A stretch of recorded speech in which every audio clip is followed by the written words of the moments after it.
Chapitre 11. L'écureuil. Un jour, Sophie se promenait avec son cousin Paul dans le petit bois de chêne qui était tout près du château. Ils cherchaient tous deux des glands pour en faire des paniers, des sabots, des bateaux. Tout à coup, Sophie sentit un gland qui lui tombait sur le dos. Pendant qu'elle se baissait pour le ramasser, un autre gland vint lui tomber sur le bout de l'oreille. « Paul, Paul, dit-elle, viens donc voir ces glands qui sont tombés sur moi. Ils sont rongés. Qu'est-ce qui a pu les ronger là-haut? Les souris ne grimpent pas aux arbres, et les oiseaux ne mangent pas de glands. » Paul prit les glands, les regarda, puis il leva la tête et s'écria. « C'est un écureuil, je le vois, il est tout en haut, sur une branche. Il nous regarde comme s'il se moquait de nous. » Sophie regarda en l'air et vit un joli petit écureuil, avec une superbe queue relevée en panache. Il se nettoyait la figure avec ses petites pattes de devant. De temps en temps, il regardait Sophie et Paul, faisant une gambade, et sautait sur une autre branche. « Que je voudrais avoir cet écureuil, dit Sophie. Comme il est gentil, et comme je m'amuserais à jouer avec lui, à le mener promener, à le soigner. Ce ne serait pas difficile de l'attraper, mais les écureuils sentent mauvais dans une chambre, et puis ils rongent tout. Oh, je l'empêcherais bien de ronger, parce que j'enfermerais toutes mes affaires et il ne sentirait pas mauvais. Parce que je nettoierais sa cage 2 fois par jour, mais comment ferais-tu pour le prendre? J'aurais une cage un peu grande, je mettrais dedans des noix, des noisettes, des amandes, tout ce que les écureuils aiment le mieux. J'apporterais la cage près de ce chêne, je laisserai la porte ouverte et j'y attacherai une ficelle. Je me cacherai tout près de l'arbre et quand l'écureuil entrera dans la cage pour manger, je tirerai la ficelle pour fermer la porte et l'écureuil sera pris. Mais l'écureuil ne voudra peut-être pas entrer dans la cage. Cela lui fera peur. Oh, il n'y a pas de danger. Les écureuils sont gourmands. Il ne résistera pas aux amandes et aux noix. Attrape-le-moi, je t'en prie, mon cher Paul. Je serai si contente. Mais ta maman, que dira-t-elle? Elle ne voudra peut-être pas. Elle le voudra. Nous lui demanderons tant et tant, tous les deux, qu'elle consentira. Les 2 enfants coururent à la maison. Paul se chargera d'expliquer l'affaire à madame de Réan, qui refusa d'abord, mais qui finit par consentir en disant à Sophie: « Je te préviens que ton écureuil t'ennuiera bientôt, et il grimpera partout. Il rongera tes livres, tes joujoux, et il sentira mauvais. Il sera insupportable. »« Oh non, maman, je vous promets de le si bien garder qu'il ne gâtera rien. Je ne veux pas de ton écureuil au salon, dans ma chambre. D'abord, tu le garderas toujours dans la tienne. Oui, maman, il restera chez moi, excepté quand je le mènerai promener. » Sophie et Paul coururent tout joyeux chercher une cage. Ils en trouvèrent une au grenier qui avait servi jadis à un écureuil. Ils l'emportèrent, la nettoyèrent avec l'aide de la bonne et mirent dedans des amandes fraîches et des noix et des noisettes. À présent, allons vite porter la cage sous les chênes, pourvu que l'écureuil y soit encore. Attends que j'attache une ficelle à la porte. Il faut que je la passe dans les barreaux pour que la porte se ferme quand je tirerai. J'ai peur que l'écureuil ne soit parti. Non, il va rester là, ou tout après jusqu'à la nuit. Là, c'est fini. Tire la ficelle pour voir si c'est bien. Sophie tira la porte, se referma tout de suite. Les enfants enchantés allèrent porter la cage dans le petit bois. Arrivés près du chêne, ils regardèrent si l'écureuil y était. Ils ne virent plus rien. Ni les feuilles, ni les branches ne remuaient. Les enfants, désolés, allaient chercher sous d'autres chênes, lorsque Sophie reçut sur le front un gland rongé, comme ceux du matin. « Il y est !» s'écria-t-elle. « Le voilà! Je vois le bout de sa queue qui sort derrière cette branche touffue. » En effet, l'écureuil, entendant parler, avança sa petite tête pour voir ce qui se passait. « C'est bien, mon cher ami, dit Paul. Te voilà, tu seras bientôt en prison. Tiens, voilà des provisions que nous t'apportons. Sois gourmand, mon ami, sois gourmand. Tu verras comment on est puni de la gourmandise. » Le pauvre écureuil, qui ne s'attendait pas à devenir un malheureux prisonnier, regardait d'un air moqueur en faisant aller sa tête de droite et de gauche, et il vit la cage que Paul posait à terre et jeta un œil d'envie sur les amandes et les noix. Quand les enfants se furent cachés derrière le tronc du chêne, il descendit 2 ou 3 branches, s'arrêta et regarda de tous côtés. Descendit encore un peu et continua ainsi à descendre petit à petit jusqu'à ce qu'il fît sur la cage.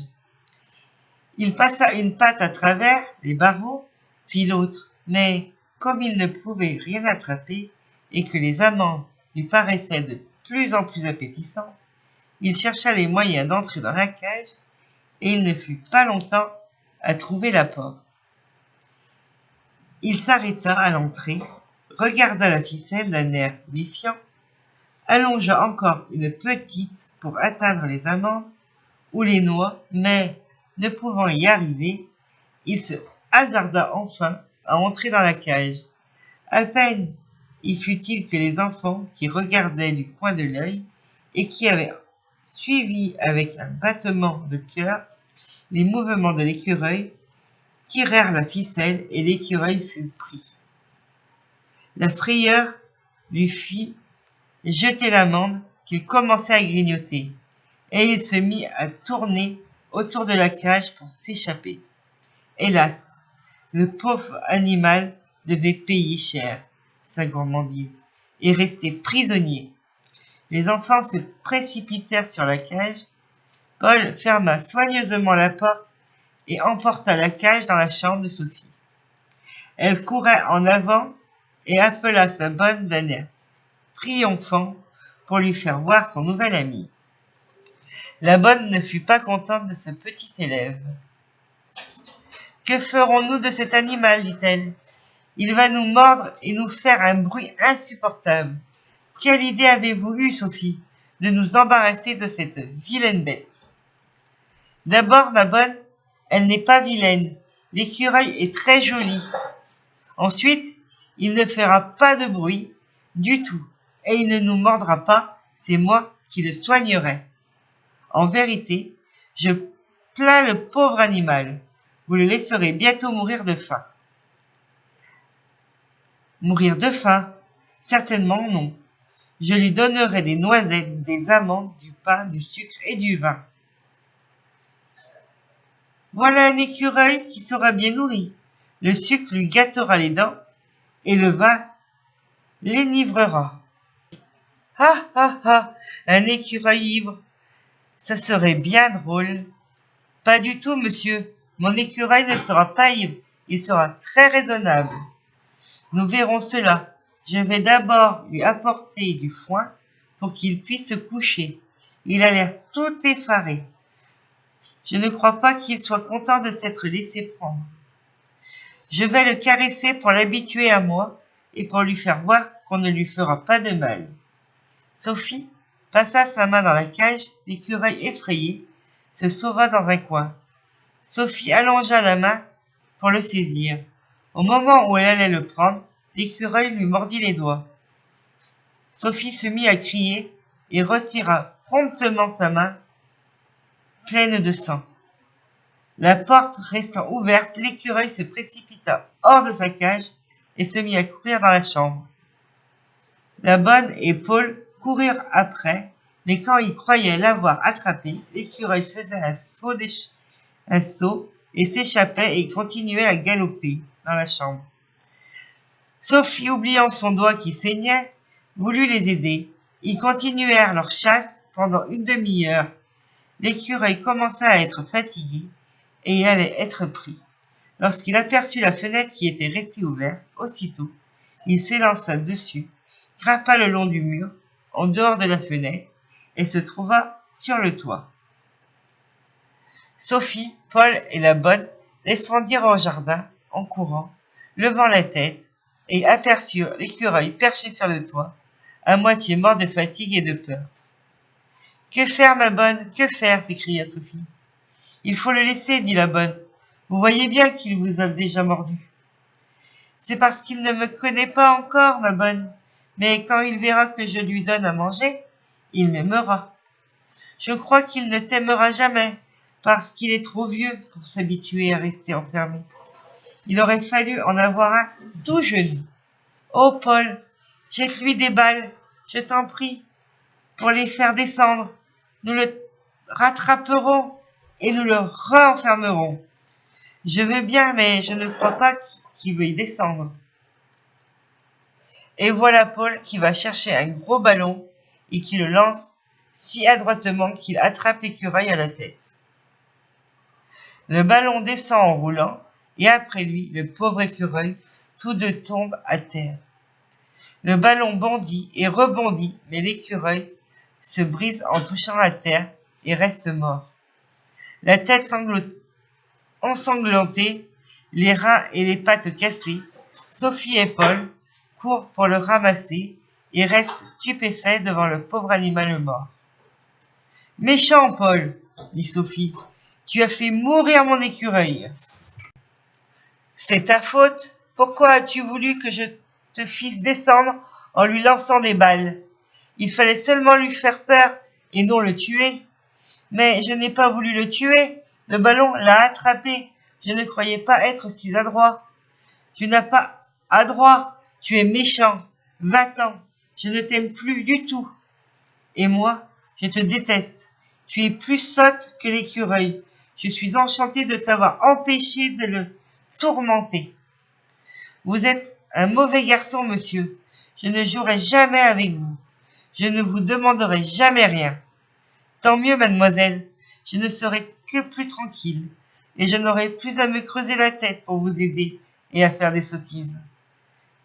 Voyons, mes enfants, au lieu de vous disputer, avouez que vous avez agi tous deux sans réflexion et que vous êtes tous deux coupables de la mort de l'écureuil. Pauvre bête, il est plus heureux que s'il était resté vivant, car il ne souffre plus. Du moins, je vais appeler quelqu'un pour qu'on l'emporte et qu'on le jette dans quelque fossé. Et vous, Sophie, montez dans votre chambre et trempez votre doigt dans l'eau, je vais vous y rejoindre. Sophie s'en alla suivie de Paul, qui était un bon petit garçon, sans rancune. De sorte qu'au lieu de le bouder, il aida Sophie à verser de l'eau dans une cuvette et à y tremper sa main. Quand la bonne monta, elle enveloppa le doigt de Sophie de quelques feuilles de laitue et d'un petit chiffon. Les enfants étaient un peu honteux et rentrant au salon pour dîner, d'avoir raconté la fin de leur aventure de l'écureuil. Le papa et la maman se moquèrent d'eux. La cage de l'écureuil fut reportée au grenier. Le doigt de Sophie, lui, fit mal encore pendant quelques jours, après lesquels elle ne pensa plus à l'écureuil que pour se dire qu'elle n'en aurait jamais.